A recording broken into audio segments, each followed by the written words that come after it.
Begini Pak, kegiatan layanan BK di lapangan itu kok nggak sama ya, padahal kan pedoman dan panduannya sama, misalnya ada yang masuk kelas dan ada yang tidak masuk kelas.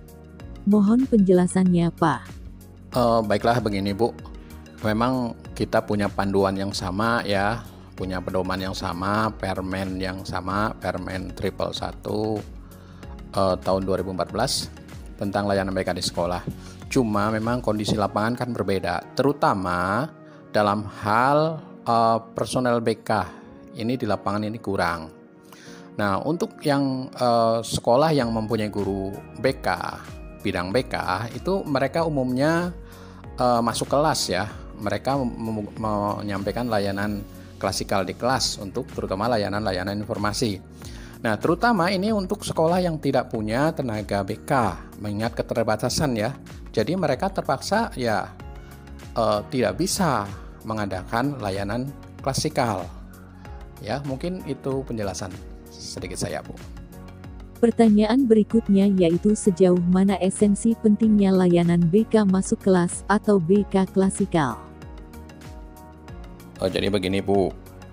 Untuk layanan besar, layanan dasar dilihat dari struktur volume dibandingkan dengan layanan peminatan, kemudian layanan responsif dan dukungan sistem. Layanan dasar ini kan porsinya sebenarnya paling besar ya, 30% lebih 35% kalau nggak salah. Dan ini layanan dasar ini ditujukan untuk semua siswa. Nah, dan dengan demikian kegiatan ini akan efektif apabila dilakukan melalui sebuah kelas ya, mempunyai kelas, masuk ke kelas. Kalau bisa 2 jam seperti yang di pedoman, atau paling tidak 1 jam itulah, 1 jam aja cukup sehingga materi-materi preventif kepada siswa bisa tersampaikan di sini. Kenapa siswa yang mengunjungi ruang BK itu selalu dianggap siswa yang berkasus atau siswa yang melanggar tata tertib sekolah? Bagaimana penjelasannya Pak? Alhamdulillah Ibu, kalau di sekolah saya di Jalaksana, alhamdulillah itu tidak terjadi sekarang ini. Itu mungkin terjadi di sekolah-sekolah yang memang mereka itu tidak punya guru BK atau guru BK-nya tidak bisa melaksanakan tugasnya secara profesional BK dia.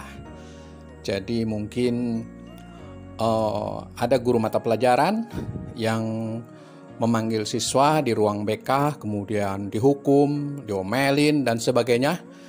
Nah, ini membuat image bahwa kalau masuk ruang BK itu ya nanti akan dihukum, diomelin, dan sebagainya. Ini sama sekali beda sekali dengan yang disebut kegiatan bimbingan dan konseling ya. Apalagi layanan konseling tuh nggak ada ngomel-ngomel, nggak ada dihukum dan sebagainya. Ya, ini yang perlu kita luruskan. Ya, inilah hal PR kita bersama Bu, para guru BK, untuk meluruskan apa-apa yang terjadi di lapangan. Selama ini kalau masuk ruang BK memang stereotip yang ada bahwa ruang BK itu tempat menghukum siswa, tempat anak yang berkasus, kemudian anak itu bermasalah dan sebagainya. Padahal sebenarnya ruang BK itu adalah seharusnya tempat yang nyaman ya, tempat membantu siswa menyelesaikan masalahnya. Kalau memang anak itu mempunyai masalah ya kita bantu melalui proses konseling dengan kaidah konseling, dengan asas-asas konseling ya yang benar, dan bukan ruang BK yang untuk tempat menghakimi siswa, tempat ngomelin siswa oleh pembina OSIS dan sebagainya. Dan ini PR kita semua. Semoga saja ya Pak, pelan tapi pasti layanan BK akan semakin keren dan semakin profesional. Ya, amin. Ya, semoga itu pelan tapi pasti akan terjadi demikian. Layanan BK akan semakin diterima oleh siswa ya, mendapat tempat di hati para siswa. Layanan BK semakin menyenangkan dan tentunya layanan BK semakin profesional. Di masa pandemi COVID-19 ini, guru mata pelajaran melakukan pembelajaran daring atau online. Bagaimana dengan guru BK, Pak? Sebagaimana guru mata pelajaran, guru BK juga di masa pandemi ini sibuk dengan kegiatan layanan bimbingan konseling. Yang membedakan adalah saat ini kegiatan itu kita pindahkan ke media online. Nah, contoh untuk kegiatan bimbingan klasikal misalnya kita menggunakan Google Classroom ya untuk mengunggah materi-materi klasikal, kemudian disisipi dengan atau dilampirkan dengan video sehingga materi itu menjadi lebih jelas mencapai tujuan yang kita inginkan. Kemudian untuk kelompok kita juga bisa menggunakan misalnya WA ya, atau bisa menggunakan Google Meet. Bahkan untuk guru BK ini di masa pandemi ini bukan hanya siswa yang konsultasi ke guru BK, tapi juga orang tua. Nah, dan ini memang membutuhkan keterampilan tersendiri bagi kita guru BK untuk menghadapinya ya, karena kita biasa mengkonseling siswa. Kali ini kita juga mengakomodir untuk menerima atau melaksanakan konseling dengan kliennya orang tua siswa. Dengan klien kita bukan siswa tapi orang tua siswa. Sebagaimana kita tahu akhir-akhir ini kan pembelajaran daring ini membawa dampak yang begitu luar biasa ya. Ya termasuk dampaknya kepada kita. Banyak siswa yang mengeluh kepada guru BK.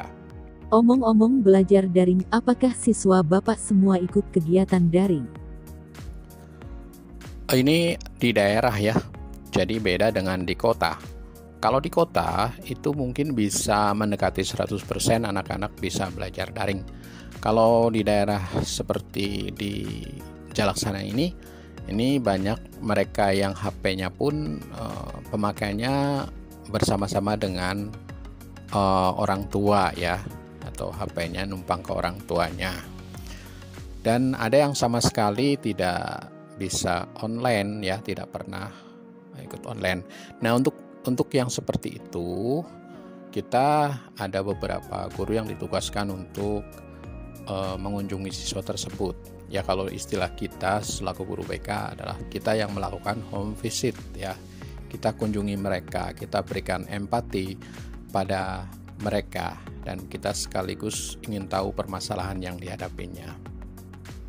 Kalau di sekolah Bapak, permasalahan apa yang paling dominan berkaitan dengan pelaksanaan belajar dan bimbingan konseling daring? Kita tahu bahwa belajar daring ini kan tidak pernah ada persiapan sama sekali ya. Begitu ada pandemi COVID-19, langsung kita pembelajaran dialihkan dari sistem manual tatap muka ke belajar daring. Sehingga kebanyakan siswa itu mengeluhkan yang pertama adalah anak-anak umumnya kurang bisa memahami materi yang disampaikan oleh guru ketika itu dalam konteks daring ya. Jadi tidak mengerti materinya itu apa, pemahamannya apa. Ketika tiba-tiba harus ulangan, mereka bingung. Itu yang pertama. Adapun yang kedua, anak-anak itu ada beberapa di antaranya, mungkin malah banyak ya, yang kebingungan bagaimana mengupload tugas, bagaimana misalnya membuat file itu menjadi PDF kemudian dikirim ya, dan memang itu kan sebelumnya tidak ada pelatihan sama sekali ya. Jadi akhirnya kita guru BK pun terus terang harus melayani siswa konsultasi seputar masalah yang berkaitan dengan kegiatan belajar daring atau teknis, bagaimana ngirim tugas, bagaimana mengupload tugas, dan seterusnya.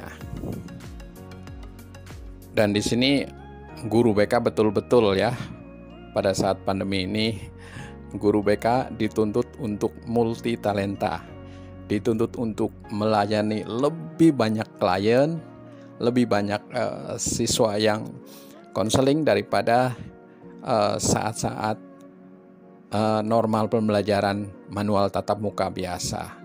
Ya, kita doakan semoga pandemi COVID-19 ini tetap berlalu ya, biar suasana menjadi lebih kondusif dan situasi normal kembali. Amin.